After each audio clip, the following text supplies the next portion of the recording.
Ladies and gentlemen, it is 6:02. We'll call this meeting of the Town Council on Tuesday, March 16th, open. Roll call, please. Council members: Dennison. Here. Droz. Here. Lombardo. Here. Schooler. Here. And Mayor Abel. Here.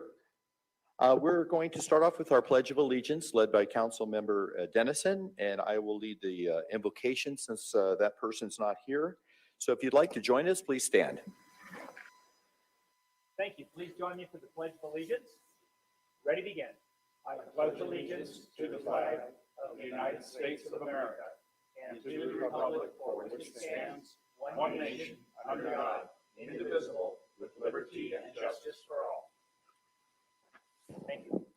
Dear Heavenly Father, we thank you for this evening, Lord. We thank you for the community that you've given us. We ask that you would just place a hedge of protection around each and every one of our citizens, those that are visiting our area. You would continue to watch over our resources, help us to be good stewards of what you have provided for us. And we thank you and we ask for your wisdom and guidance, and that we would be just the most gracious and wonderful neighbors that a community could have. So help us just to represent you in all that we do. We ask this in your precious name. Amen. Well, a few years ago, I had the opportunity to go and speak to the veterans, the Vietnam veterans, actually, at Copper Mountain College, and that was quite an honor. And at that time, I didn't realize, or I didn't quite know how I could relate, since I had never had the honor of serving in the military, and I didn't understand specifically what those veterans had gone through with going through the war itself and then coming home to a nation that was divided about their mission. And that was sort of the essence of my speech, is how can I relate?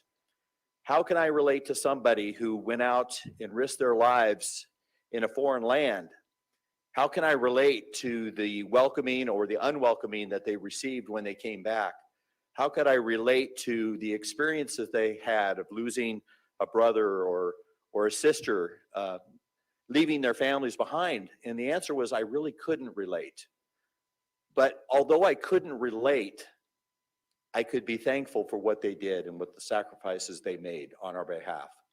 So it is with a great honor that I present a proclamation today from the town of Yucca Valley, whereas the President of the United States signed into law the Vietnam Veterans Recognition Act 2017, designating March 29th of the year National Vietnam Veterans Day, and the Barstow Veterans Home, whereas has 67 Vietnam veterans in residency, proudly representing the veterans and a home for the San Bernardino County residents.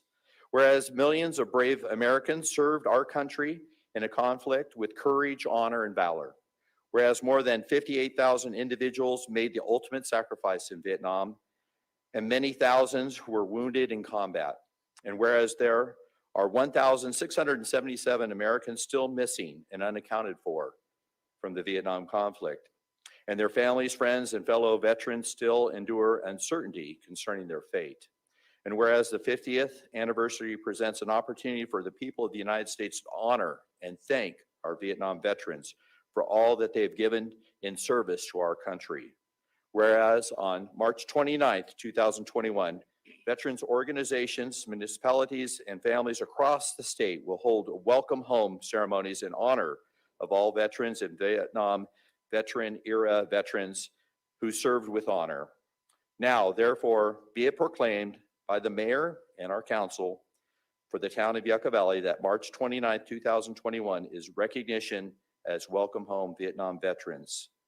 Is there anyone here who has served in the military, not necessarily Vietnam, but ever served in the military? Would you raise your hand? Thank you very much. And we'll have this proclamation on display. Thank you. I need we have a approval of the agenda. I would like to open up public speaking again early this evening. We'll have a second opportunity for public comments at the end of the meeting as well, just in case someone arrives late.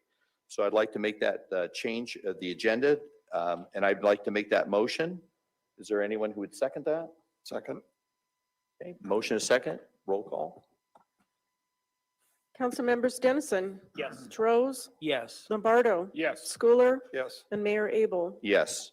Consent agenda. All items listed on the consent agenda are routine matters or formal documents covering previous town council instructions. Items are enacted by one motion and a second without separate discussion unless a member of the town council or the town staff requests dialogue on a specific item at the beginning of the meeting. Requests from the public on a consent agenda item should be filed with the town clerk.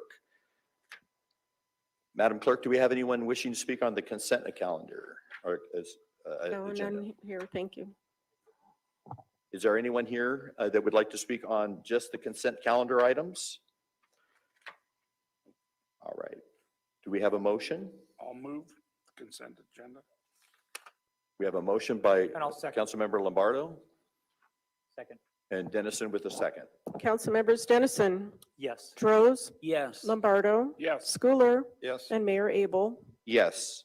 Before we move to department reports, I'm going to open it up for public comment.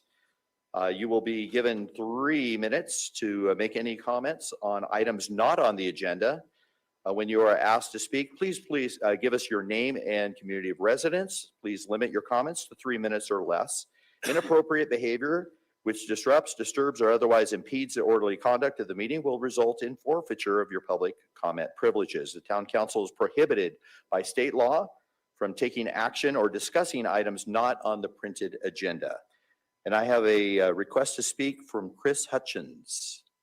Didn't recognize you with your mask on. Yes, Town Council, my name is Chris Hutchins. I'm from Yucca Valley, California. Thank you very much for letting me go early, and I appreciate that. I'm here representing the Yucca Valley Airport, and the simplest way to start my speech is that change is in the air right now. We're having a huge amount of increase in interest in the Yucca Valley Airport, in travel to and from the Yucca Valley Airport. And to be real honest, our small little general aviation airport is going to be taxed in many ways in terms of visitorship.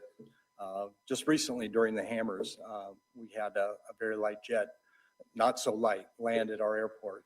So these folks could go out and see their sun race.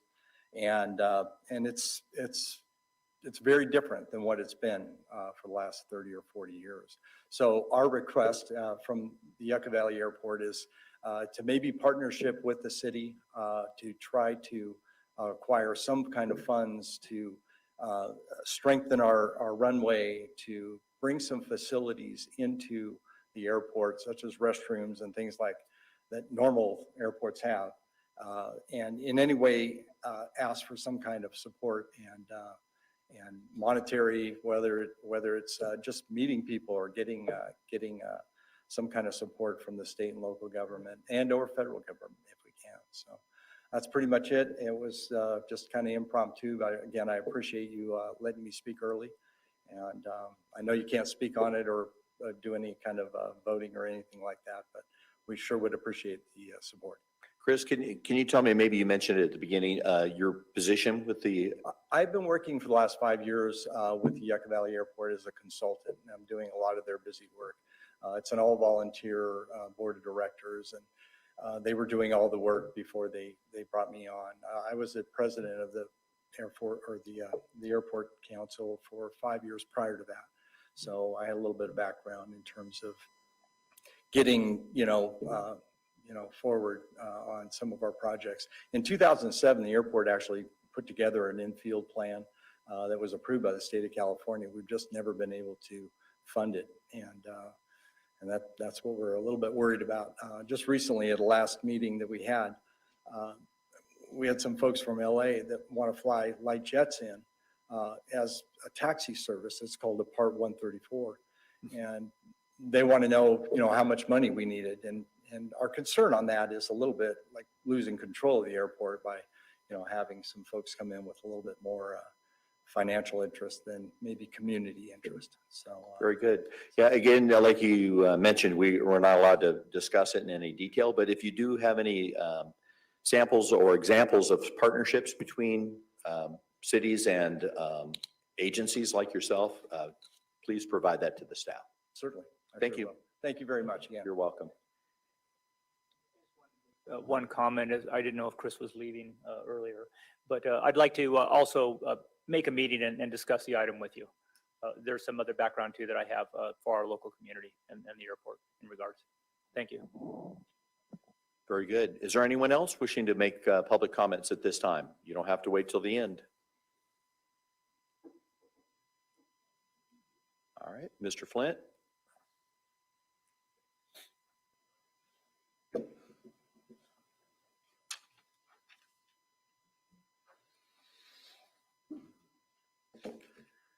First of all, I really appreciate the work the town clerk is doing with the things I'm sending for the council. And this afternoon, or this evening, I have a little end thing to add to the end, which I'll give you a copy so you don't have to try to translate my talking here. Anyway, I've spent some time looking at Joshua Tree. Oh, Mel Flint, live on Paxton Road. I spent some time looking at Joshua trees. Those on vacant lots are generally poor looking. They're all alone, and those in residence yards generally are green, healthy, and have many new small Joshua trees growing all around them. When we built our current house in 1972, the lone mature Joshua tree in our backyard was a lone tree. At this time, 50 whatever years later, we have 14 small little Joshua trees growing around it. And the same in our front yard. The one small 1.5 foot tall Joshua tree when we built the house that the grader was going to cut down, that we stopped him from cutting down, now is equivalent to 5 little Joshua trees and one that's about 7 feet high. And it's the same with our neighbors. In town residence yards, near plants that are watered, they provide water to get to the Joshua trees that in a vacant lot they do not get. Humans are not enemies of Joshua trees. They help the ones that are on their property because it's something to be proud of. Residents should be rewarded and not punished for helping grow Joshua trees on their properties. Perhaps a trade for the new trees that we have helped grow and have encouraged to grow over the years might help mitigate what happens when we're putting in our hookup pipes now. I've checked with realtors and residents who own vacant land. They see lower land values and less development because of the Joshua Tree law. There'll be a lot less needed low-income housing, less commercial and industrial development, and which will mean, of course, losses to the town's budget. I have additional information from some realtors, but I might not get to that at the end. When this law was passed, 15 solar energy projects were allowed to continue as they were shovel-ready and, quote, it did not seem necessary to stop these projects, unquote. Our resident shovel-ready projects were not only necessary to put in, but were required by the state to be put in and could have been completed long before, at least up on Paxton Road, before the Joshua Tree law. But we're not allowed to complete these by other governmental bodies, even though we wanted to get it done. Part of the town has been allowed to proceed with their shovel-ready already. Wrap it up. Okay, shovel-ready projects without excessive Joshua Tree costs, while other parts have been refused the same opportunity, a denial of equal treatment with the board, within the town and within the state. I request the council put an item on the agenda in April to consider approaching the state body to present these several and other concerns you may have, with the goal of getting them to allow the town to have an exception in the case of our shovel-ready sewer project hookups, which they're quite, see, I'm trying to hurry, which the state required our program of us to do. Or, and this is what I've added to this, will the council try to get one or more of the Fish and Game Commission members to come here in person on the ground to see what our residents are faced with? Maybe including a council meeting where we could all have a good exchange of views. Generally, many bureaucrats in the state have little or no idea what real people with real problems have to face because of their decisions. Thank you, Mr. Flint. Thank you. Thank you. If you'd like to leave that with us, we can read the rest of that. Yeah, well, Oh, you don't have to, but no, you should already have those. thank you. Is there anyone else online or here in the room that would like to speak on a non-consent item? Again, we'll have another opportunity at the end of the meeting. All right, hearing and seeing none, we're going to move on to our department reports. Thank you for your participation tonight. Update on the solid waste and recycling program.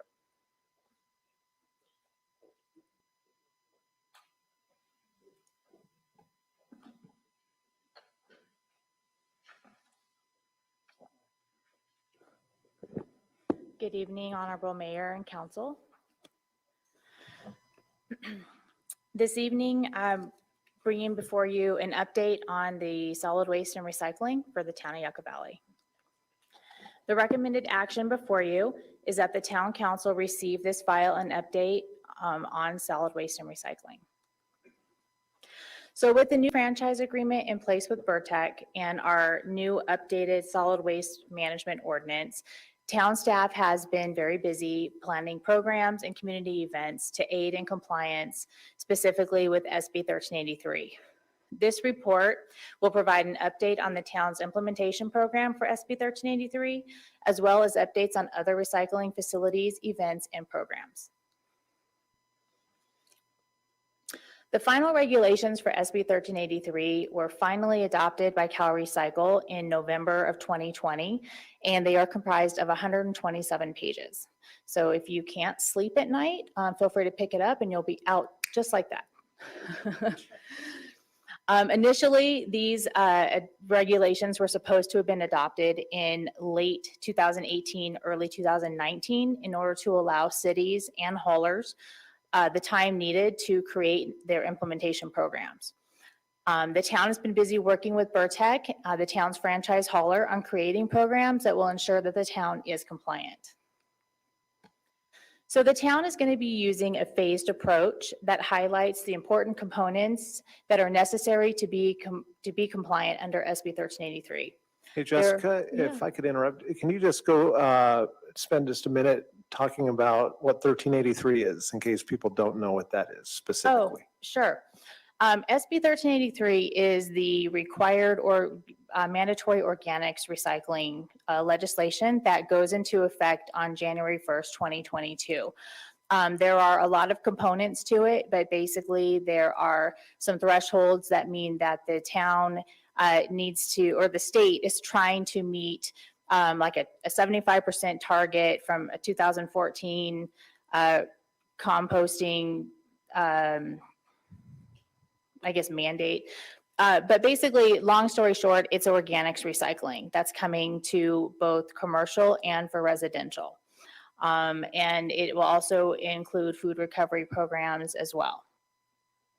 So with that being said, the town is using a phased approach to our plan. And we have 5 phases in this plan that have built-in milestones to ensure our compliance in 2022. So each phase highlights an area in the regulation that the town is required to meet.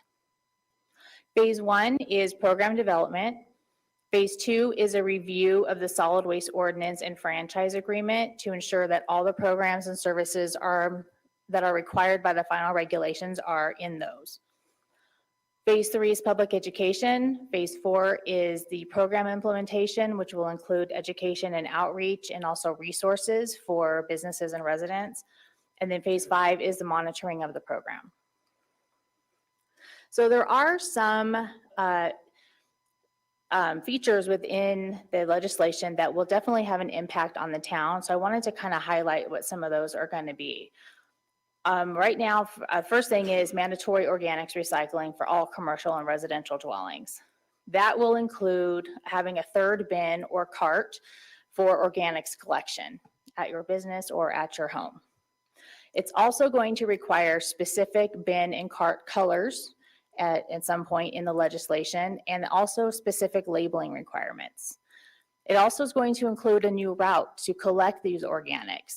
It's going to have new trash trucks on the road. They will be leak proof because they're going to have nothing but organics in those. And there will be a change in the rates.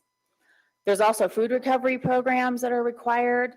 Organic waste capacity planning. We are planning to send our organics to Edom Hill, which is in Cathedral City. It is the closest composting facility that we have.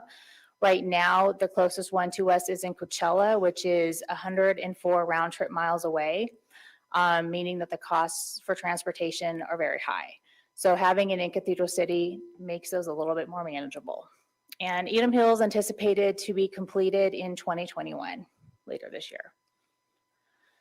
There's also a requirement that the jurisdictions have to procure organic waste and use recycled paper, or excuse me, buy recycled paper. There's also very more specific and concise record keeping and reporting requirements. And the jurisdictions are also all required to update their solid waste ordinances. We at the town are actually ahead of the game on this step because we already updated our ordinance last year.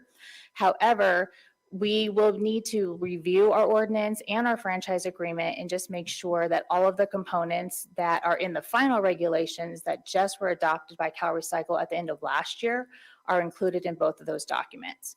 Specifically, some of the things that changed in the final regulations were enforcement and monitoring regulations. So we want to make sure that all of our stuff is up to date. But other than that, we are ahead of the game from a lot of different cities. Everyone else is going to be running mad to change the ordinances this year. What happened? Sorry. Okay. Is that it? No. Okay. I thought I skipped one. Jurisdictions must also provide enforcement of their ordinances. There also are contamination audits that we have to perform. Burtech, our hauler, will be helping us with that, but the town is required to implement penalties for continued contamination. And then finally, CalRecycle can also impose penalties on the town, up to $10,000 per day for failure to comply with SB 1383 requirements, and also these penalties on jurisdictions will begin in 2024. So we have a lot of components that we are putting into place and our haulers putting into place with our franchise agreement, and also these items that they're putting into place will help us with our compliance for 1383 and all other components of recycling as well. One big thing is Burtech's new transfer station. This has been under construction and it's anticipated that it's going to be able to accept bulky item drop-off in the fall of this year. And they expect it to be fully operational by the end of this year. This project, if you're not sure where it is, it's located on 10 acres of a 40-acre parcel located on the southwest corner of Sunny Slope Drive in Indio, right across from the High Desert Water District sewage treatment plant. This facility will include an office building, a maintenance building, and a transfer station. And the transfer station will be a 15,000 square foot enclosed facility that is permitted to accept up to 500 tons of solid waste, organics, and recyclables per day.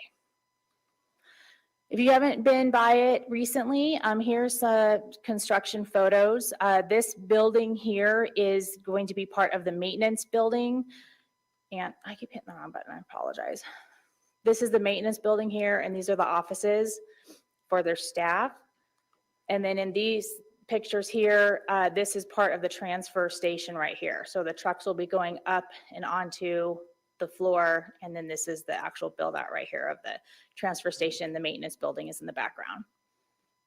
So we're excited to get that up here because as soon as we get it up here, we can start having more events and different things like that, and it'll be a big asset to our community. I also wanted to provide an update on the household hazardous waste facility in Joshua Tree.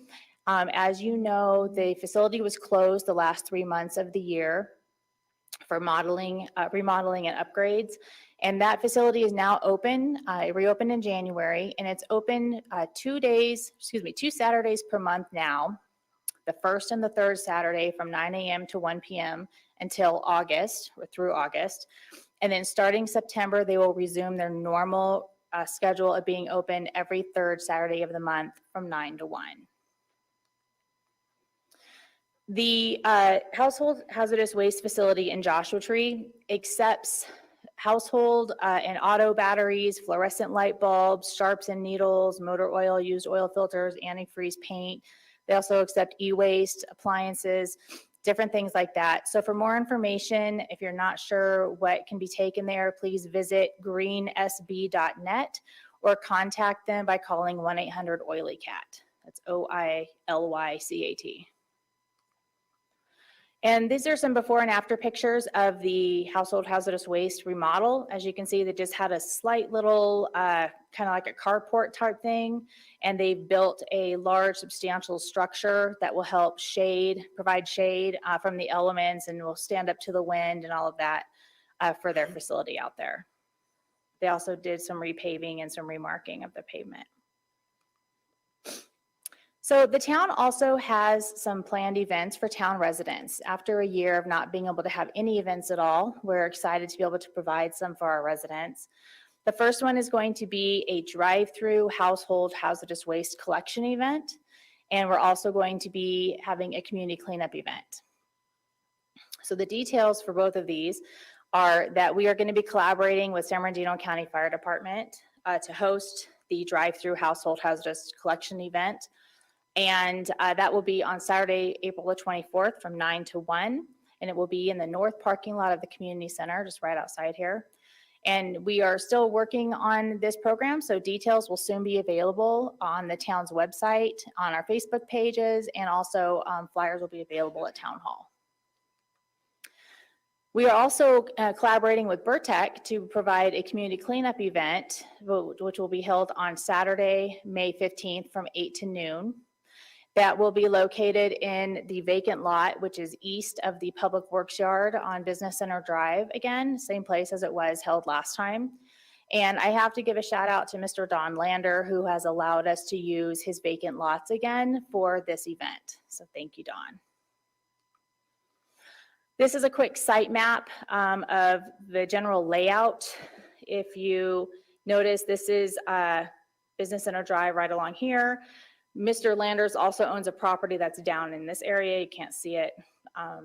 But basically cars would be coming in off of Yucca Trail, will loop around here and stage, and then they would enter onto the property along here and down and around. And then they have like access to the different front loaders that are going to be there for their different materials, such as electronics, tires, metal, all kinds of things like that. And Burtech will be providing roll-off containers, front loader, trash trucks, and staff to assist with this event. And our public works staff is also a huge benefit to this event. They help us out a lot by working the event, operating tractors, helping people with all of their materials, running water trucks, and other heavy equipment. In the past, these events have been very successful, and basically we have collected an average of a little over 45.5 tons of trash, just under 6 tons of tires, a little over 3 tons of e-waste, and about almost 8 tons of metal. If you notice, in 2019, we had a huge jump in metal for some reason at our last event. So we're planning, maybe that's going to happen again. We're not quite sure. Every year it's a little bit different, but they're very popular. Also wanted to advise the council that as part of our new franchise agreement, last year the town implemented curbside pickup of Christmas trees, and that was very successful. Burtech reported that almost 1/2 ton of Christmas trees was picked up curbside and were able to be recycled. So we're really glad to see that some of our new programs with our new franchise agreement are working and citizens are liking them. So we hope to have even more success next year. And then as a summary, staff will keep the council apprised of new programs as they are developed while working with Burtech and the Mojave Desert and Mountain JPA. Details for the events will be posted on the town's website and Facebook pages, and flyers will be available for pickup at Town Hall. And staff will continue to monitor and track the costs associated with administering the necessary programs for compliance with SB 1383. And we may return to council at a later time with specific recycling policies or updates or possibly amendments to our documents, along with any accompanying cost recovery structure in order to ensure compliance with the required state laws. Again, the recommendation before you is that the town council receive and file this update on solid waste and recycling. And I'd be happy to answer any questions you might have following public comment. Thank you very much. Anyone here in the room would like to make a public comment on the presentation of the solid waste and recycling program? Seeing none, is there anyone online that would like to speak on this item?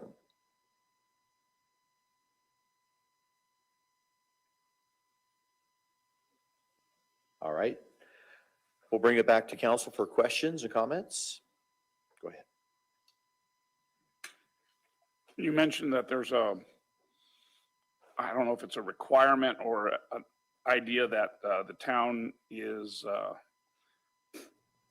going to purchase recycled paper, did you say, and compost or something?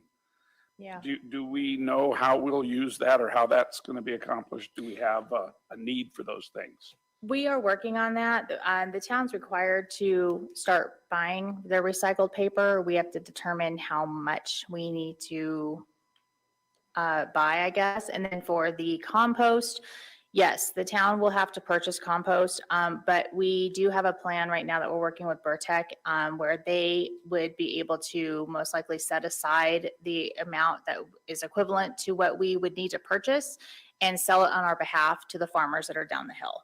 So we're working on that plan right now. That's part of all the plans that are in place right now, or that we're working on right now.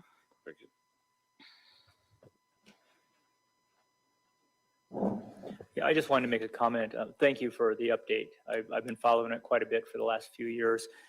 But as you mentioned, two big players that we benefit in our community from is Burtech.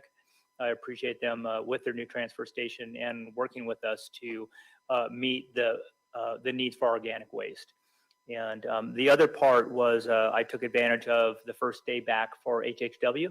So the hazardous waste event in Joshua Tree, the new facility is great. So for those of you that have been gathering or saving your waste oil, paint, batteries, things like that, that sometimes get set outside and the containers can degrade, it's a good opportunity now to get back out there on the first and third Saturdays in Joshua Tree. It was very quick. I've been going for years, but the new facility provides better throughput. They had a great staff, came right in, they took care of the paperwork, and I was in and out of there literally. There were probably 6 cars in front of me, and I don't think I was there longer than about 5 minutes. So it worked out really well. I'd encourage the community to take advantage. The one concern I had is talking about a cost or fee increase for the recycling program. I would like to, we don't have the green waste like they would in other communities. Orange County has a lot of vegetation, grass clippings, those types of things. So I would imagine the demand of green waste would be much higher there, and weekly pickup would be necessary. I'm wondering if to help keep the costs down to our residents, and also the cost for Burtech to run another truck, is that the requirement for the green waste could be every other Saturday as well, or the first and third of the month. Is that a way we could possibly approach it? Possibly. The problem with green waste, though, is you're talking about food scraps, and in our hot summer heat, you can really have some issues with things baking in a trash can for 2 weeks at a time. 1 week is almost unbearable too. But we are working on some plans with Burtech as to seeing if there's ways that we can provide. Perhaps there are some waivers that are allowed for organics, depending on, if there's proof that not enough organic material is created at the residence or at the business. And so we're looking into any potential ways that we can provide waivers to people. Any other cost saving measures, we're definitely looking at that. Because yeah, we are aware that, we don't want to have to raise rates for commercial businesses that have been struggling, especially due to COVID. And then also same with the residents as well, people who have not had jobs in the last year or so. So we are very much aware, and we have also reiterated this over and over and over again to Cal Recycle, stating that, you've put this legislation into place to start January 1st, 2022. We just had a massive pandemic over the last year and a half. Give us a break. Maybe, maybe have it start a little bit later. Can we work with you on that? And so I know that there's some stuff happening with like the League of California Cities and things like that, trying to go to Cal Recycle and seeing if there is a way that they can maybe push some of their starting thresholds. And so that might be a possibility. We'll see. But until we hear that, we have to still go and stick with the January 1st, 2022 start date. But we are definitely very mindful of any sort of rate increase. And we will do our very, very best to keep it low. Yeah, please remind Burtech of that, because we just entered a brand new franchise agreement. And of course, the amount of people participating now in trash service has gone up quite a bit.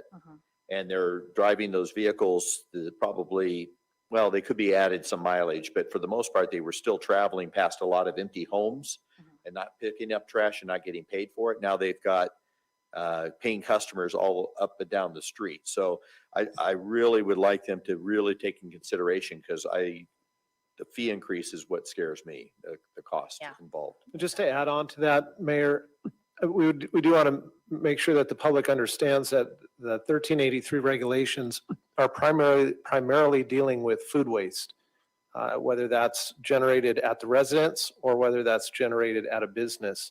So it's much less focused on any type of green waste activity, which we don't have a whole lot of here.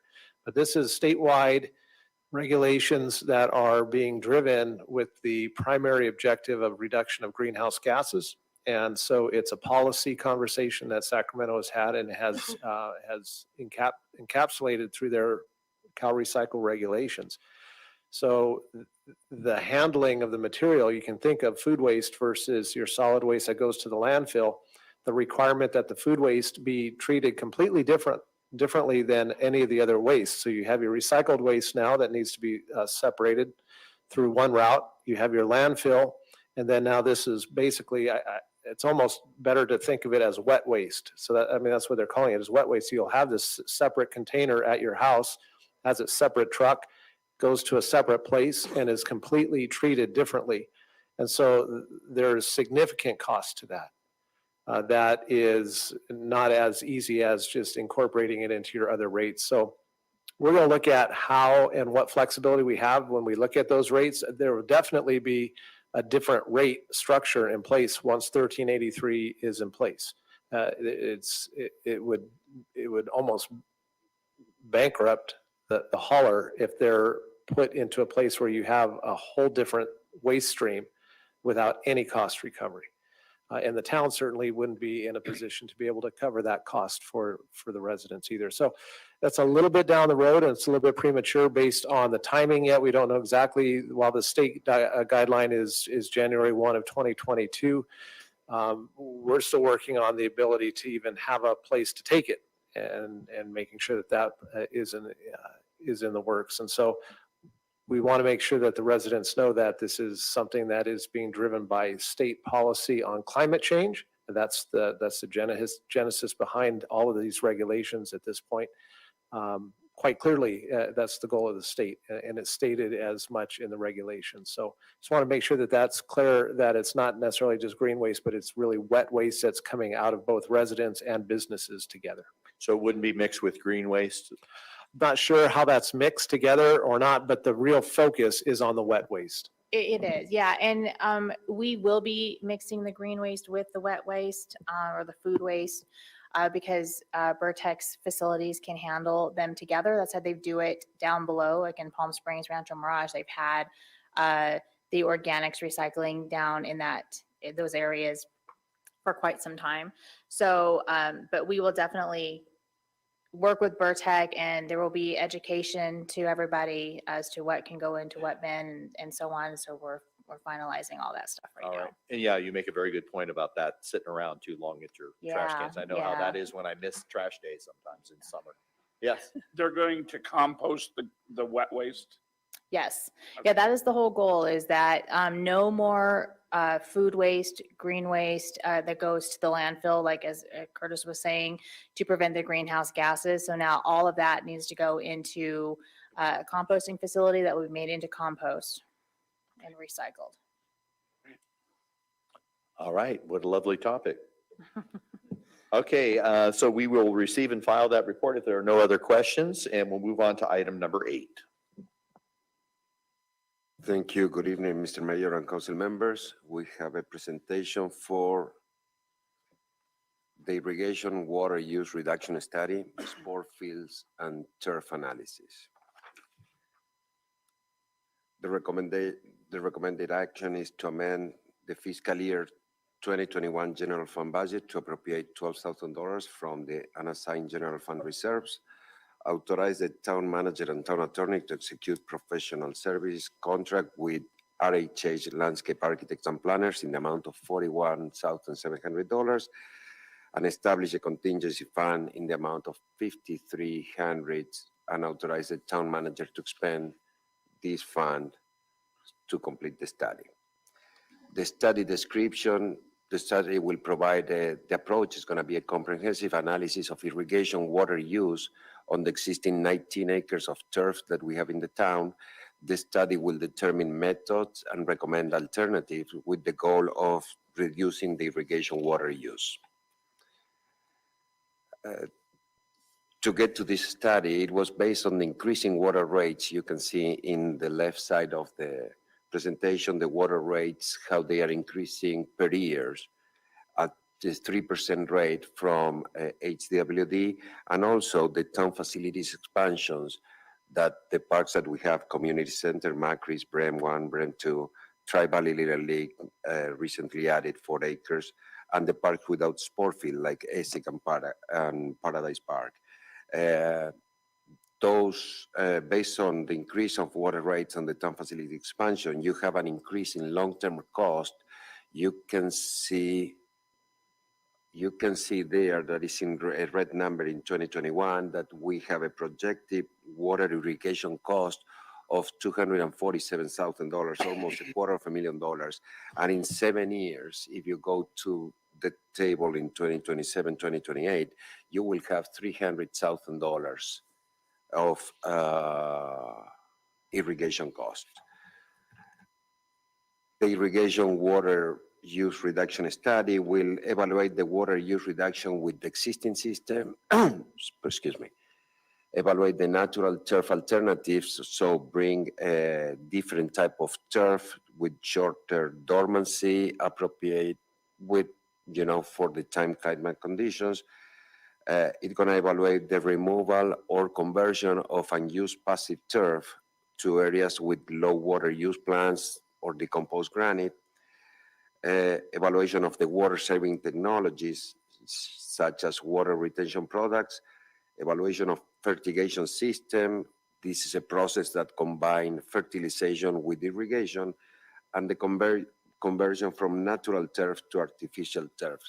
At the end, the study will have an opinion of probable cost for the implementation of these alternatives and their maintenance versus the town operational budget and projected water consumption expenses.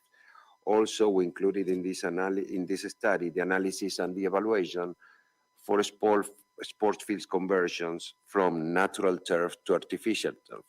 In that case, this evaluation will have the capital outlay per site, the life cycle of the artificial turf, the equipment that the town needs to purchase to maintain that artificial turf, the staff time reduction for maintenance, and the cost effectiveness of conversion.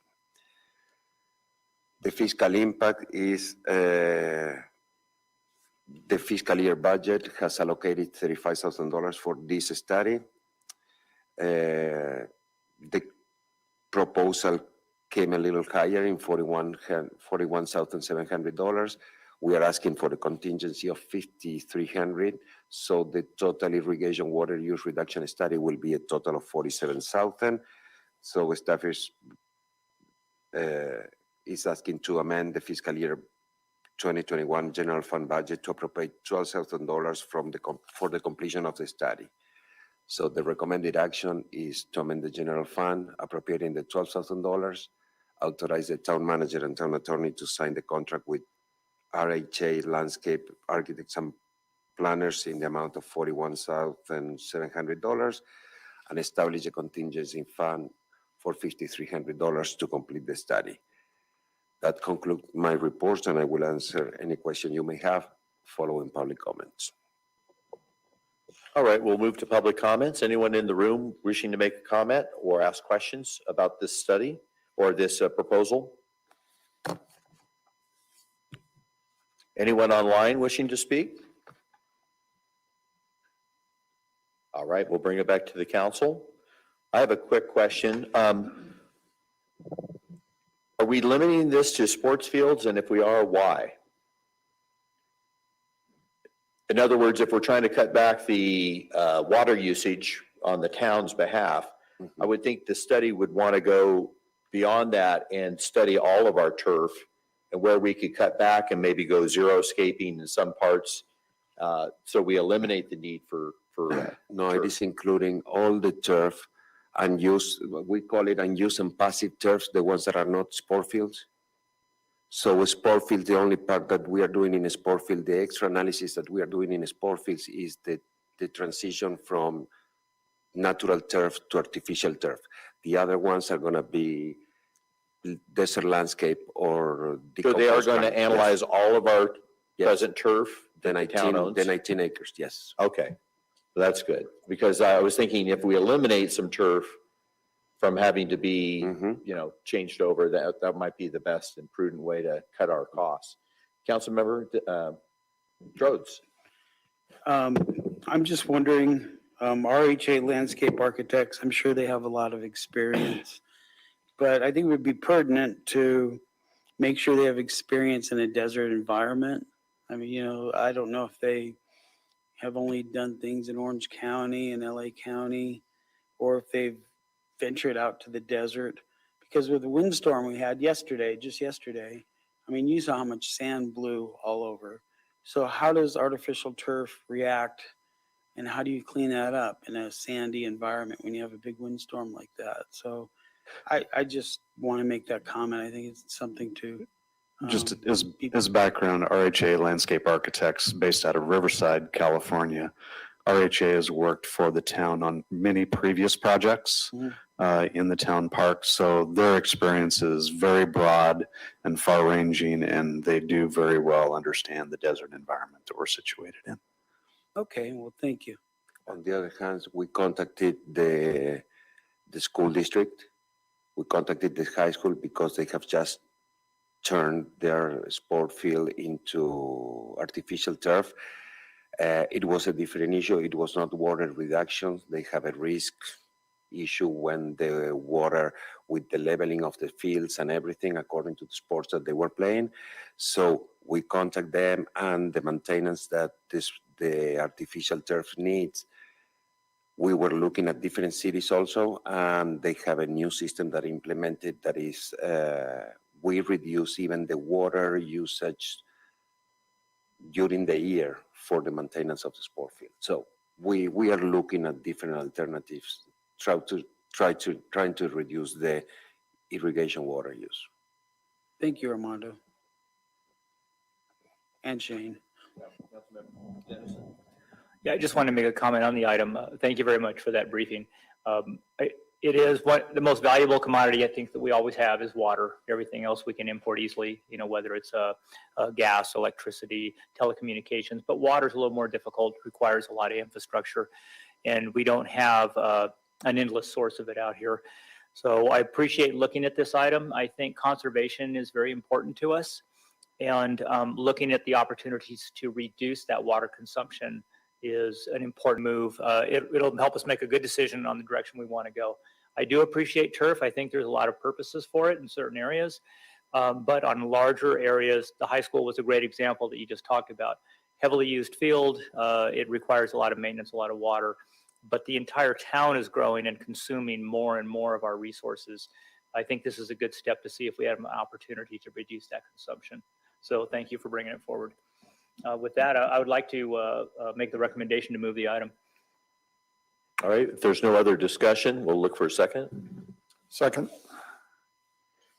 Councilmembers Dennison, Yes. Droz, Yes. Lombardo, Yes. Schooler, Yes.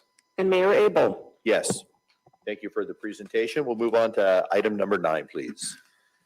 Thank you, Mr. Mayor and council members. We have another presentation that is for the award of professional engineering design service for Onaga Trail Pedestrian Improvement Project Design, Town Project 705, 7005-2020, and ATP 5466-025.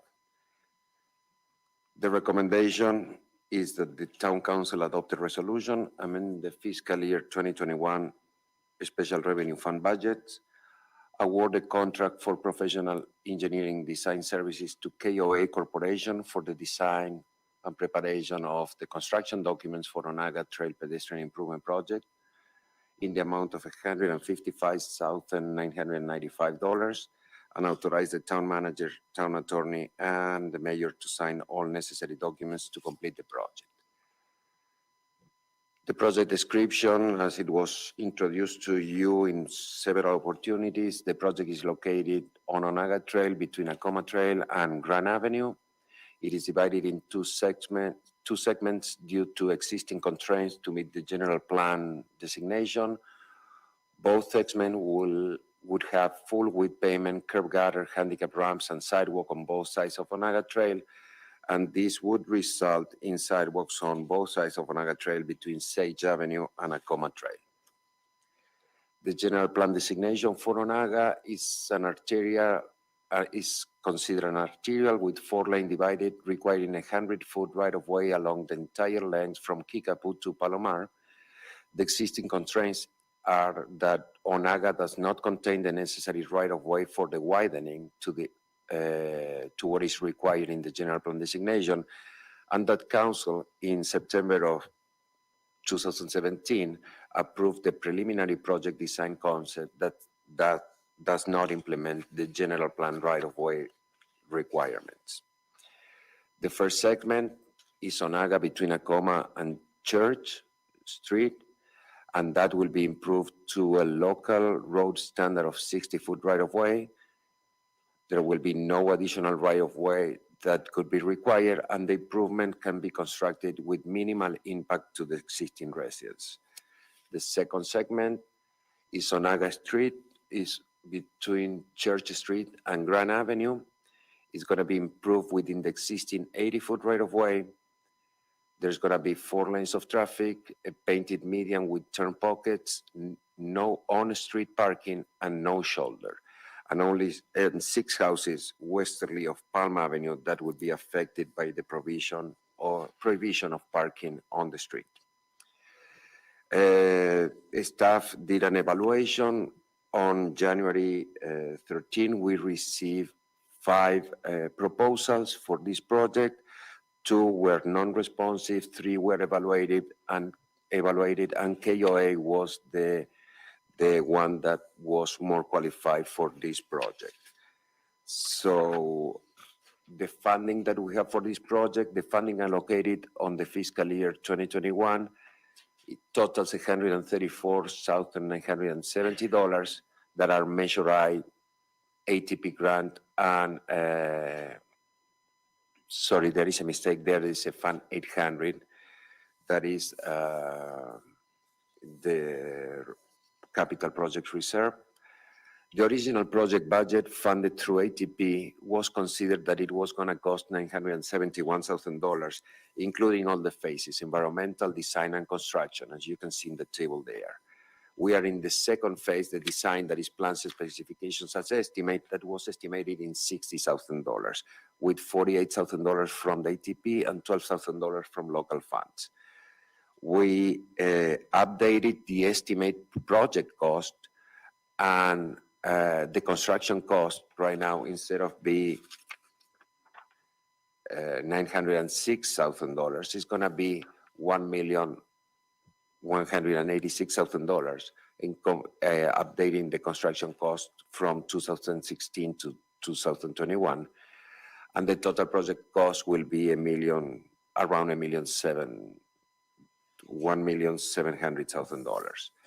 So by updating this construction cost and estimated project cost, we have that the engineering service in $156,000 exceed what we have allocated in the fiscal year budget 2021, and also exceed what was approved by the state funding level of $60,000.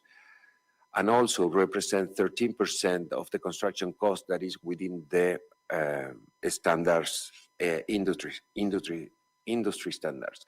So additional local matching funds in the amount of $17,000 need to be allocated for the design of the project, increasing Fund 524 Measure I allocation to $85,000. So the amended budget will be a total of $156,000 with $85,000 from Measure I, $52,000 for ATP, and $19,000 from the Capital Projects Reserve Fund 800. So the recommendation in front of council is to adopt the resolution amending the fiscal year budget 2021 special revenue fund budget, award a contract for professional engineering services to KOA Corporation for the design of Onaga Trail pedestrian improvement projects, and authorize the town manager, town attorney, and the mayor to sign all necessary documents to complete the project. That concludes my report, and I will answer any question you may have after following public comments. All right, quite a big project. Anyone here wishing to make a comment about the Onaga Trail Safety Improvement Project? Anyone online? All right. I think everyone understands the amount of traffic that's on Onaga and the need for improved safety. I have a couple questions, and forgive me for maybe asking something that was already explained. Originally, we were desiring to have a 100-foot right-of-way all the way from one end of Kickapoo all the way to Palomar and so forth. Is this project sort of phasing in where we want to eventually go, or is it completely, are we completely giving up on the idea of 100-foot right away? No, sir. The general plan designation remains in place. And I think, as all of you recall from driving on Onaga Trail, especially the segment from Kickapoo to approximately Church Street, that part of the community started developing in the 40s and 50s. You've got many homes that are built very, very close to the existing roadway. Long term, and as we had discussed back in 2017 to the council at that time, long term, how Onaga Trail is going to be widened and the ramifications to property owners along that segment of Onaga Trail is going to be a very, very large undertaking.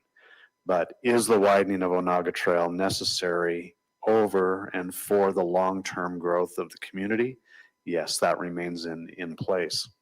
The timing of that will depend upon growth in the community overall, as well as in that quadrant of the town. We don't see the widening to 4 lanes, the necessity to widening to 4 lanes, probably in the next 15 to 20 years, and therefore the recommendations bringing forward these grant funds to implement the pedestrian safety improvements within the existing right-of-way that we have. But again, long-term implementation of that general plan designation will be necessary when the community reaches those different stages of growth. And can we acquire the right-of-way of the 100 feet at this point? So then when the community grows, we'll already have that right-of-ways already established? Or do we have those right-of-ways already under our belt? No, right-of-way acquisition will be required. So they're through the town's adopted development code. At the time of building permits, staff obtains right-of-way where that is possible, but is an overall program for right-of-way acquisition going to be necessary long-term for Onaga Trail? Yes, an overall program will be necessary, and that means funding. So that would be a separate issue, separate Yes. funding down the road. Yes, sir, that's correct. All right. And then I also see in our community, they're very active, or Southern Cal Edison's very active in replacing poles and so forth. When they get to a point where they're going to move poles or replace poles, that would be an opportune time to get those issues taken care of. So I don't know how we plan that. I'm not a planner or developer like you are. Well, the Edison is going to work within the existing easements that they have today when they do pole replacements. So they do not move forward with future acquisition of utility easements for widening or those types of things. So they do pole replacement within their existing easements. Utility companies depend upon cities or counties primarily for the acquisition of public easements, and council will recall from seeing whether it's on tract maps or other legal documents where those right-of-way or those grants of easements specifically state for public roadway and utility purposes. So Edison, like many utility companies, depend upon cities and counties for the acquisition of those easements. Okay. Very good. I have a question. On the right-of-way issue, is there the right amount of space on one side of the street, or both sides of the street are impacted? Both sides of the street are impacted on Onaga Trail So there's between, no way to build out one half to no, the sir. width that you want? Okay, No, sir. got it. Will these include curb and gutter? Yes, this project includes curb, gutters, and sidewalks on both sides. Wonderful. What a safety advantage we'll have. So this has been a big project for the town for quite some time, and since I've been on the council, it's been discussed and brought forward. And so I appreciate the progress getting to this point where we're finally looking at completing the project. There's a huge need. I don't know if everyone knows, but in our community, the only road that doesn't intersect either Highway 247 or 62 that travels all the way from the west at Kickapoo to the east, Palomar, almost end to end in our main part of town, is Onaga. And so it's heavily trafficked. We have 3 primary schools on that street, along with churches that have schools too. We have our high school, which is the only high school on this end of the basin. We've got Yucca Valley Elementary School, well established in that west end of town, and then Onaga, once again, a high capacity school. So the traffic has been difficult to navigate with the growth of the community so far. So this is something that's needed. We're giving an opportunity for the public to use different modes of transportation. We're primarily trying to encourage pedestrian traffic again. Kids need safe routes to school. We've been working diligently on the west end of town and around the high school. You've seen those sidewalk programs come forward in the last few years. This is another major piece that'll tie these things together. So it's very important to the community. Even if you don't have children in schools and you don't go to those areas, believe me, it's very welcomed to others that do. So thank you for the work from staff so far. I look forward to seeing progress. Yeah, and that's a very dangerous, it goes east to west. So when the sun's low in the evenings or in the morning, visibility is very, very compromised.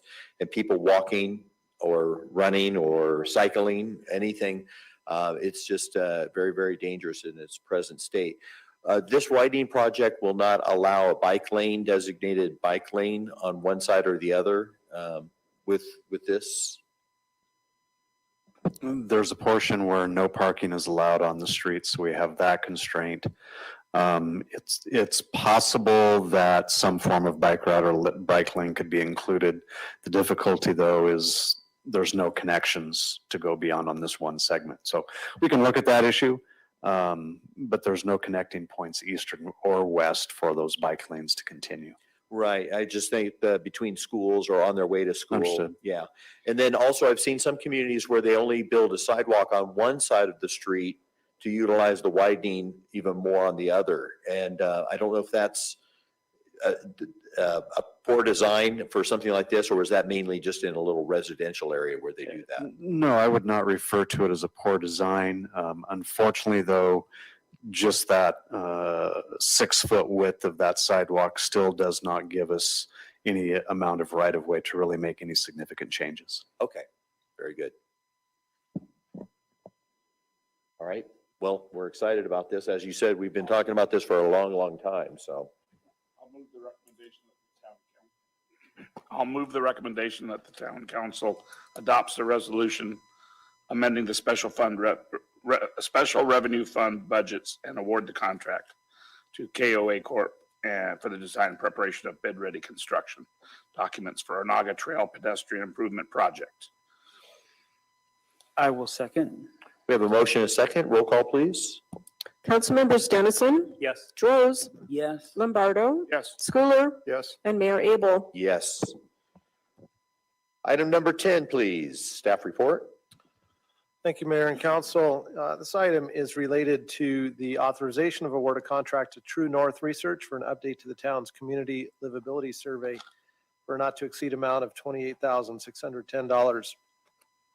Town Council will recollect that as part of your strategic planning efforts, budgeting efforts, and your entire planning cycle, one of the primary activities that we always look for is early on in that process, going out to the community and identifying a number of different aspects that we can test with the community, whether it's identifying key issues of concerns for residents, measuring residents' overall satisfaction with town services, collecting additional background or demographic data that's important for us to understand for residents' perceptions, needs, interests, and then comparing that data from each survey year that we do. So right now our cycle is about once every 2 years, and then we take this input that you get from the survey process, comes back to you in the summer, comes back in a summary form, which then provides the basis for the community outreach that we do as your initial step in strategic planning,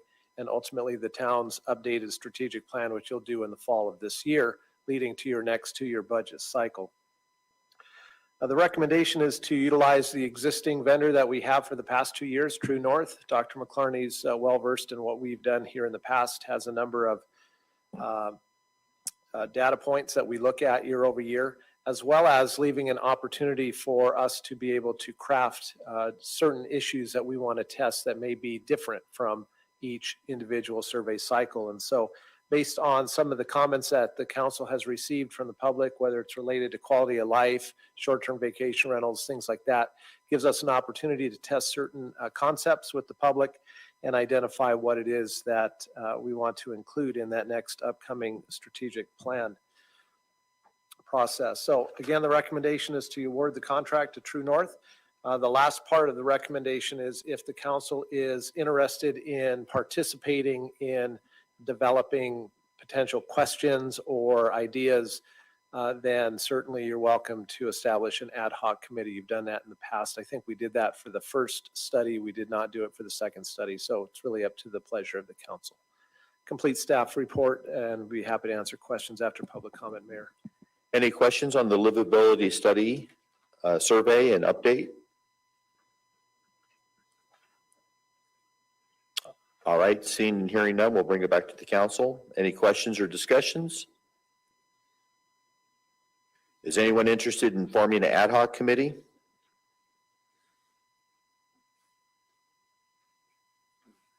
I think that it's not necessary, but if somebody feels moved to be part of an ad hoc committee. As we go through this process, just so you're aware, we would obviously provide you sample lists of questions that we would have in all of the council's boxes as we develop it anyways. So you Okay. have It'd be nice to kind of just have oversight, just to see what the questions are, but I reserve the ad hoc committee at this time. Yeah, go right ahead. I think it's a great project, and I've been involved in the ad hoc and the strategic planning, which we all have in the past. And I like the format that we've used. It's consistent. And so I don't think there's any discussion or need, from my point of view, of an ad hoc, for myself anyway. I like the framework that we've used in the past, and I feel comfortable using that same framework again. So we can, look at apples to apples kind of thing. Yeah, I'd just like to be able to review the questions before they're Absolutely, that part. finalized. Yeah. Yeah. Okay. So is there a motion to award the contract for the livability surveys? I'll make the motion as recommended by staff. Okay, I'll second. we have a motion, and a second, roll call. Councilmembers Dennison, Yes. Rose, Yes. Lombardo, Yes. Schooler, Yes. and Mayor Abel. Yes. We'll move on to item number 11. Thank you, Mayor. Council, this item is related to the direction to staff, proposed direction to staff to prepare an ordinance changing the town's municipal code section related to town council member monthly compensation to $620. Bring the ordinance back for council consideration, introduction, and ultimate passage. You'll recollect that your council member compensation is set by the town ordinance, is currently at $557 per month. I think it's important to understand a couple of items related to this. Number one, this council, as well as prior councils, have always adopted a council compensation policy that's really intended to try and cast the widest net for future council candidates in an attempt to remove any financial barriers that other folks that want to serve may serve. Some folks don't have the ability to get out of work as easy as other folks, and so it becomes a financial burden and then becomes a barrier for them to be able to serve. And so this is one way that the town can mitigate some of those impacts, promote an equitable and a diverse pool of candidates for potential service. Secondly, any change that the council entertains by government code does not take place for the current council members until after your next municipal election. So any change that's contemplated and ultimately adopted by the council through your ordinance would not be effective until essentially 2 years from now, until 2023, January of 2023. There's two different alternatives for you, actually three. One is to leave the council compensation unchanged. The second would be to adjust it by the state maximum of 5% per year. And then the third, which is the staff recommendation, is to have an incremental change that's aligned with your current CPI factor that we use for all other compensation matters. That's the recommendation before you this evening. And if desired, then we would prepare that ordinance, bring it back to you at your next council meeting. That compensation change would go from your existing amount of $557 per month to $620 per month. Lastly, staff would just add that our preference, while we brought this back to you 2 years ago, the council at that time chose not to move forward with any change in compensation. From staff's perspective, incremental changes on a regular basis are more advantageous than trying to catch up if you leave it unchanged for a significant number of years. So that concludes staff comments, and be happy to answer questions after public comment. So the staff's recommending a $63 increase as proposed. Okay. If you're a mathematician. Well, I did the math, old school. Anyway, we'll bring it up to public comments on town council compensation review. Anyone have a opinion or questions as presented tonight? All right, seeing and hearing none, we'll bring it back to the council for discussion.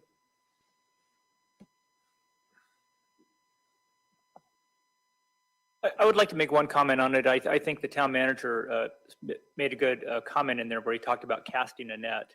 And earlier this year, which was something that was started last year, I'm active in the COG, which is the Council of Governments for the San Bernardino County. And the Council of Governments is just a large group of government agencies that look at things that they have in common.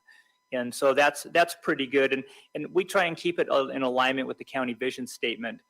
And that includes things like education, economic health, community health, public safety, housing, recreation, arts, culture, and of course, a lot of talk tonight, our infrastructure. We have the same needs and concerns as other communities. And one of the things that we started this year, which I'm a member on, is an equity ad hoc committee under the Council of Governments. because all communities kind of have the same vision and goals when it comes to equity. Some of the things they're looking at doing is like removing barriers from people getting involved. And this is one of them that we talked about tonight. You know, it allows them to have opportunities. It kind of breaks that down for residents so they have the potential to have more opportunities, because there is something that can help them if they choose to get engaged. It's not a burden on them or their families, because it does take their time. And it kind of helps. And one of the things we talked about was or advancing justice and equity and diversity. And, I said earlier, inclusion. Those are all important things today to a lot of people, and it needs to be addressed. So this was one tool I think that we could use as a community to remove some of that maybe financial burden, if that is a barrier, and allow others to do it. Now, this recommendation today doesn't affect like myself in my term. This is for a couple of years down the road when my term is over. But it does possibly give people the opportunity to think about it now instead of at the last minute. And I hope others do. If they want to be involved in their community, this is one opportunity, not just our community. Remember, the Council of Governments is the whole county. So if you live here, near or far, it's something that may be applied throughout many communities and something you can consider. So I just wanted to let people know kind of what we're doing. And I think what he was talking about, casting a larger net. Thank you. I think it's also valid to consider the idea of little, small incremental raises over time, as opposed to one big jump after not having changed. It was 2017 since we raised it last. And, that would just put the burden farther down the line, and it would look like be a bigger jump later. So I'm in favor of it. Thank you.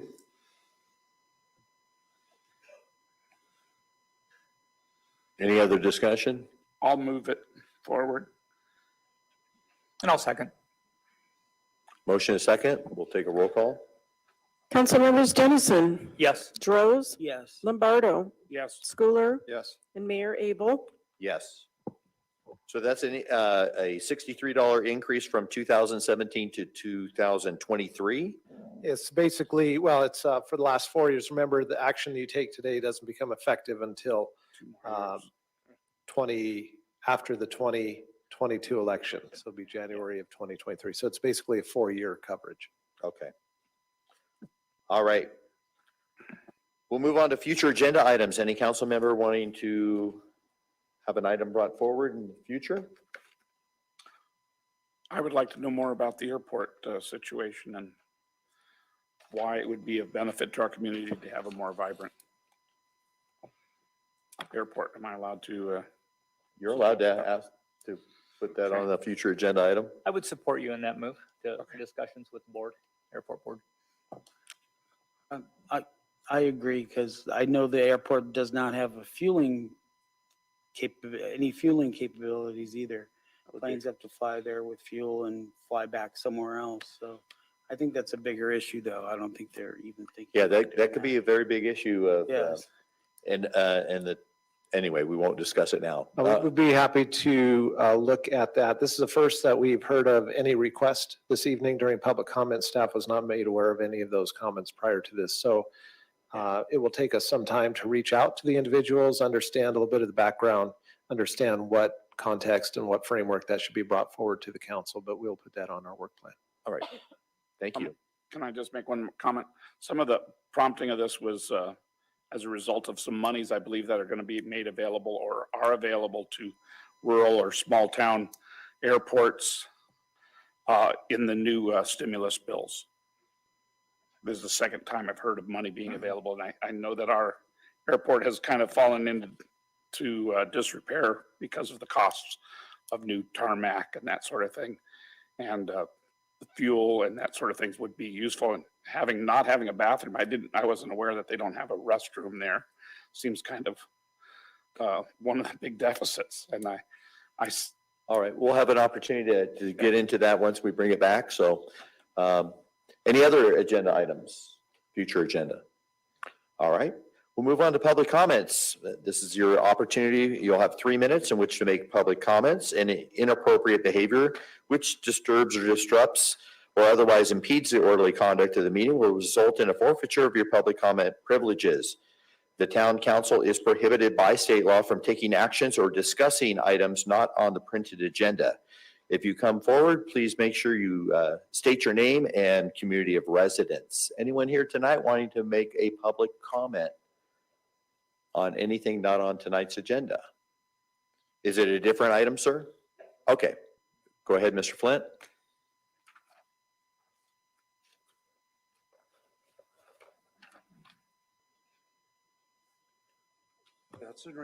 I'm sorry. That's in regard to the Vietnam Veterans Day. I'm the vice president of the Morongo Basin Car Club Roadrunners, which is the organized car club in the area we have meetings and bylaws and liability insurance and so on.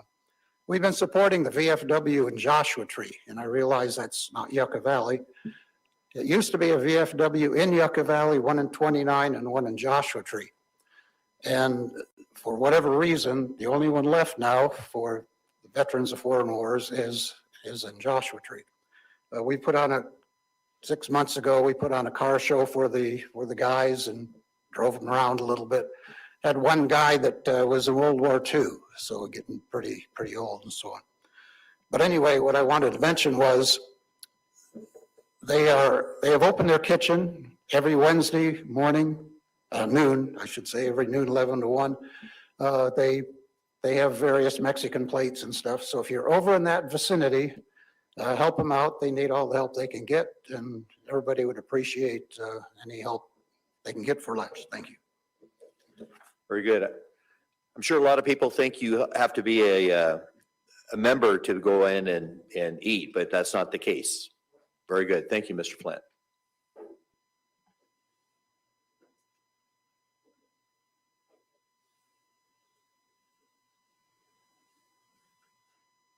Anyone else wishing to speak? Anyone online wishing to speak tonight? All right, well, thank you. We'll bring it back to our staff reports now and comments. Thank you, Mayor. I see we have Assistant Chief Tuttle. You have anything for us this evening, Chief? Thank you for coming out this evening and spending some time with us. My pleasure. No, I don't really have any updates. Everything's been pretty much business as usual, so I'd be happy to answer any questions, though. You didn't happen to bring a fire station with you, did you? No, but we're still working on that. Okay. All right. Well, very good. Well, we appreciate all of the efforts everyone makes out there on our behalf and so forth. Have you seen any increase in calls within the last year with the vacation rental and more people visiting the area? No, not necessarily. I'm sure we're seeing more calls, but Nothing that, it's really spiking that we can see. okay, well, very good. Thank you for coming tonight. I hope the commute wasn't too far for you. All right, thank you. Thank you. Lieutenant Walker, you have anything for us this evening? Yes, good evening, Honorable Mayor and Council. Not much by way of an update, but the Sheriff's Department would like the council and the community to know that on Monday, this coming Monday, the 22nd, we'll be doing some training at Joshua Springs. So you'll probably see an increase in deputies, law enforcement, fire, probably see our helicopter up there. So let you know, it's a training evolution with the faculty and students there. So if you see a lot of activity up there, that's what it is. That's what's going on. Terrific. Anything else, Lieutenant? No, sir. All right. Shane, anything? Okay. Council, just a couple of quick updates. Wanted to circle back, let you know that the San Bernardino Department of Public Health had their vaccination event here, their first one on Friday. They had approximately 200 doses to administer to seniors and others in the community that were set up by appointment. So that went through pretty well. I was educated on that process and how it works and the number of support staff that are required to deliver that event was almost unbelievable. And so I think the good news that we heard out of that was a couple of things. One of my questions was, is the supply chain ramping up so that supplies won't be as much of an issue? And the answer was yes, supply chains are ramping up and there seems to be quite a bit of supply. Their bigger challenge is having the infrastructure, whether that's places or more importantly, people, to be able to administer the vaccinations. And so their fleet of LVNs, RNs, a lot of these people coming from out of state to work under contract to make these types of clinics and drive-through events successful. So the follow-up to that event will be on April 2nd, I believe, here in the Yucca Room. Very self-contained operation where they set up, tear down, clean on their own. Everything is taken care of. And so we did have our staff here and we appreciate their help, but for the most part, they were able to do that independently. As you know, the county moved into the red tier on Sunday, and so our restaurants are now able to operate at 25% capacity. A lot of those tents went down. That announcement was made, I believe, on Friday for a Sunday opening. On Saturday, the tents came down in a number of places, which is probably a good thing because that windstorm would have taken them down anyways that we had yesterday. Might have ended up in 29 Palms somewhere else. Along those lines, there's some new reopening guidelines that the company, the red tier, for example, some of our facilities that have been closed, like the museum, can reopen. So we're developing and reviewing those reopening plans. One of our concerns across all of our public facing services is ensuring that staff feels comfortable. Obviously, we probably would feel more comfortable opening up in mass to the public once our staff has had the opportunity to obtain their vaccinations. I think we probably only have a handful of staff right now that meet the criteria established by the state for vaccinations. And so once that opens up and that's a little bit more widespread, I think we would be in a better place to give you some visibility on when all of our public facing services will open.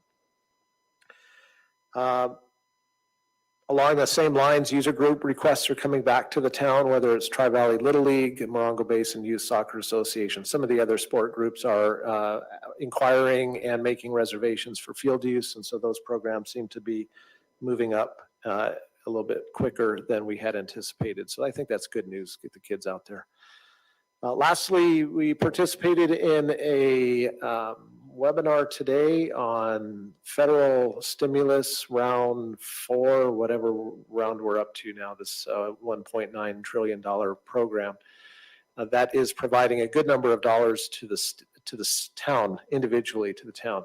So current estimate is about $4 million. It has some restrictions on it, on what you can use, what you can't use it for.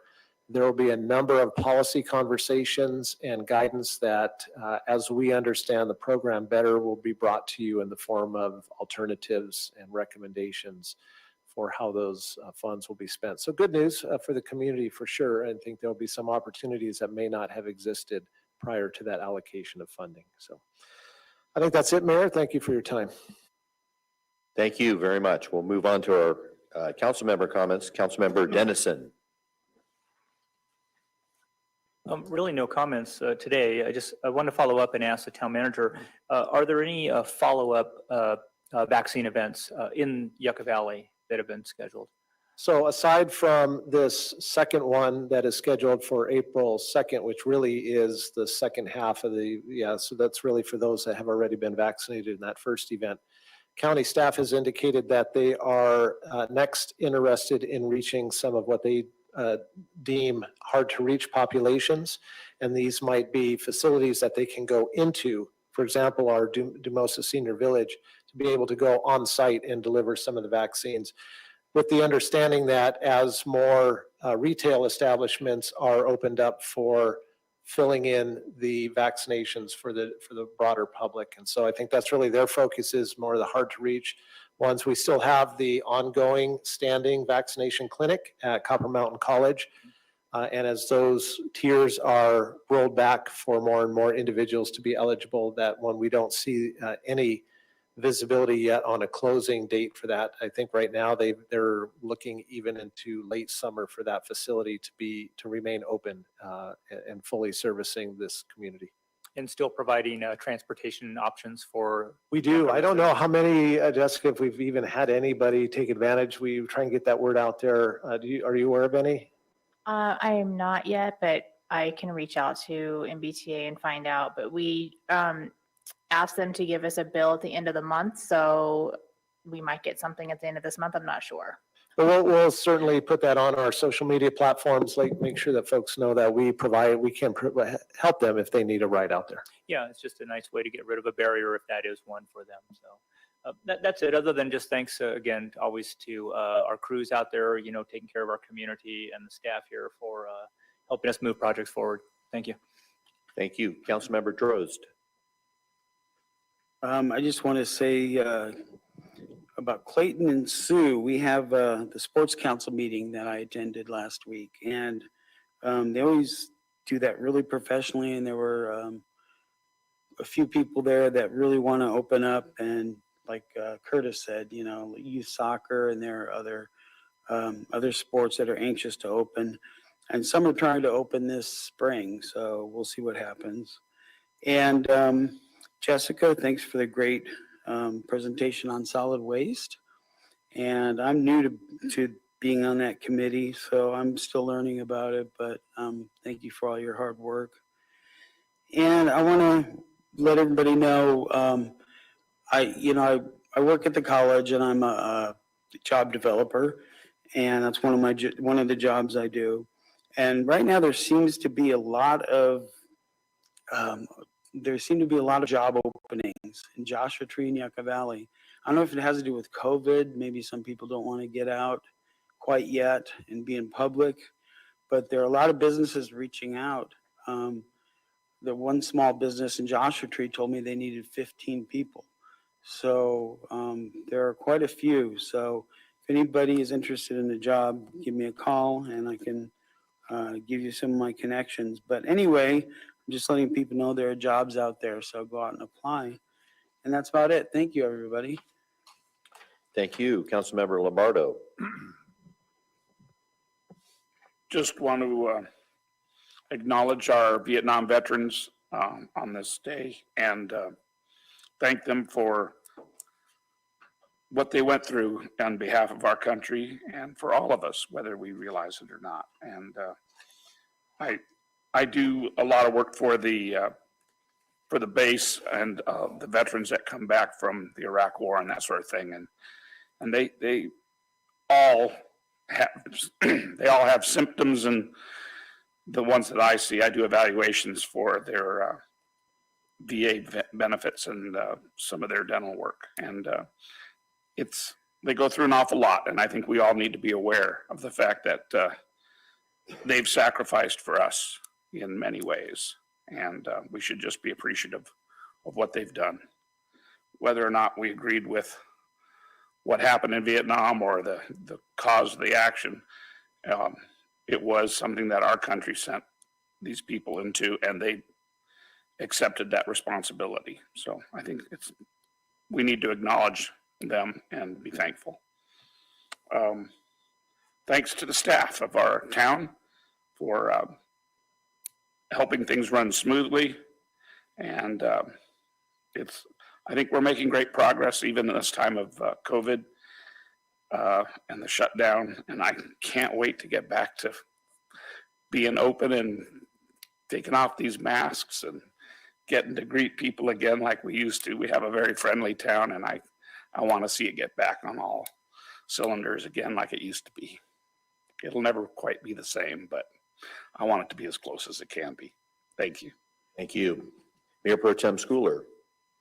Well, I am also encouraged about things feeling like they're opening up and feeling like we're making some progress in that regard.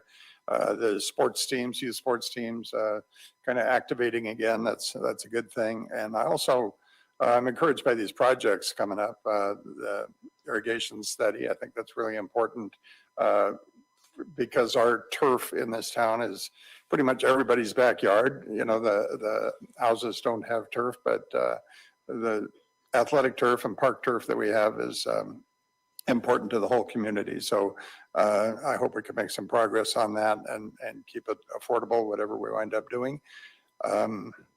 The Onaga Trail improvements, I think that's real important for our circulation through town, and I appreciate the work on that.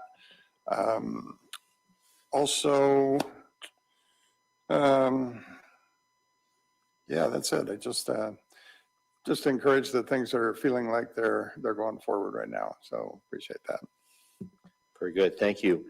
Again, I think Councilmember Lombardo made a point that this is a friendly town, and I would like us to remind ourselves just how uniquely different we are than maybe some of the places we've come from. I noticed a real difference when I moved up here from Orange County 30 years ago. And I would tell everybody, they are so friendly in Yucca Valley. The people are so friendly, so welcoming. And I know there's a bit of pushback with all the tourists coming and people coming maybe and buying homes. I just ask that our community really think about continuing the friendly hometown atmosphere and change those people's attitudes and let them know that we can be different, we can be friendly, instead of being cold to those that are coming to visit and pushing them away and putting stickers on our cars saying, go back to LA. I just think it's, to me, that's just rude. That doesn't really represent a warm, friendly town that I know here in Yucca Valley. So I would just ask that you'd really consider that. Change their attitude as they come. Let them know that we do wave at each other, and that we do welcome and say and talk to people in line and are friendly to approach. And for those people that work in our trades, our industries, those people that are the fast food workers, those at the grocery store and so forth, you're all our ambassadors. You're the ones who represent our town. When they come and get gas, or they come and grab groceries, or they come and get something to eat, how we treat them is a representation of what this town is about. So I want to thank you guys for being that friendly ambassador of the town of Yucca Valley, and continue to extend that to the guests that are here and welcome them. And then those people that tend to want to stay here or come here will catch our vibe and our spirit, and maybe we can change them from the inside out with that. So with that, we are going to call this a night. The next regular meeting of the town of Yucca Valley will be on Tuesday, April 6th at 6 p.m. right here in the Yucca Valley Community Center room. Have a good evening.